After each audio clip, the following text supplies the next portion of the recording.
I'm Bill Evans, and this is episode 17 of Thoughts from a Tolerant Man. There are those who say there are two things you really shouldn't discuss: politics and religion. Politics became important to me during my senior year in high school. All these years later, that hasn't changed. And as much as I worry about the current state of affairs, somewhere deep inside me remains the belief that we can and will move toward making this world a better place. Religion's a little different. Growing up, my family made sure religion was part of my life. For my father's mother, it was the central part of her life. Her second husband was a minister, and at the age of 101, she was still playing the piano for Sunday church services at her assisted living facility. Her strong beliefs carried over to my father. Even late in his life, there was a small country church outside San Antonio, Texas, that meant the world to him. Growing up in an Air Force family, we moved around the country, and our church was usually the chapel on whatever Air Force base we happened to be living. The one we attended when we lived in Maine had an interesting feature that fascinated me. Behind the pulpit was a large plain cross with curtains on either side. The chapel was used by both Protestants and Catholics, so between services, the plain cross would be slid behind one curtain and a crucifix bearing a figure of Christ would emerge from behind the other. Same chapel, different traditions.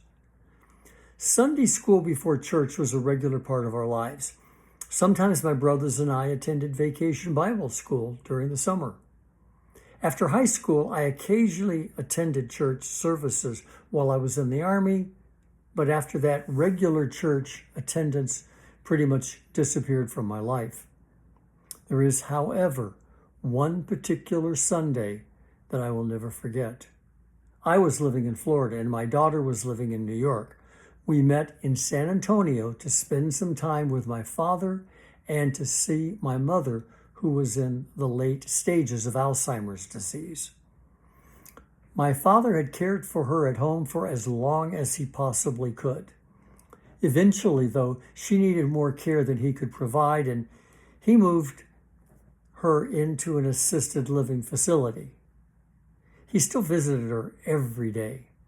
He would sit with her and feed her lunch. That Sunday, my daughter and I went with my father to his beautiful little country church. First came Sunday school, with separate sessions for the adults and children. Then came the regular service.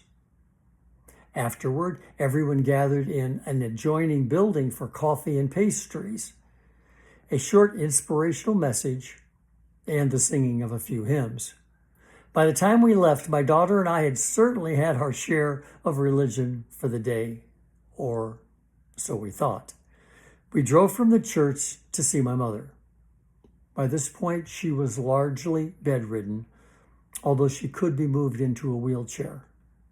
Usually, an aide would help her, but this time it was quicker and easier for me to simply pick her up and put her into the chair myself. We wheeled her down to the dining area. The tables had been pushed aside and chairs arranged in rows. There was going to be a religious service. My daughter looked at me. This would be our fourth service of the day. We both smiled.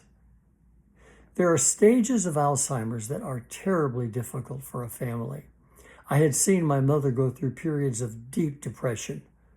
I had also seen the anger. But by this point, something had changed. She had become amazingly mellow. She hadn't spoken a word in at least 6 months, but she still communicated. Her smile was wonderful, and those beautiful blue eyes seemed to dance. You could tell she knew we were there. You could tell she appreciated it. We positioned her wheelchair between my daughter and me and settled in for our fourth religious service of the day. My mother sat quietly between us. She smiled. She listened. And she never said a word. That wasn't unusual anymore. As I said, she had not spoken in many months. And after that day, she would never speak again. She would quietly pass away just a few months later. But during a short break in that service, I turned toward her. She was already looking at me, that wonderful smile, those beautiful blue eyes, and I simply said, "You know what, Mom? We're doing all right." Without any hesitation, speaking for the first time in months, she looked at me and said, "You betcha."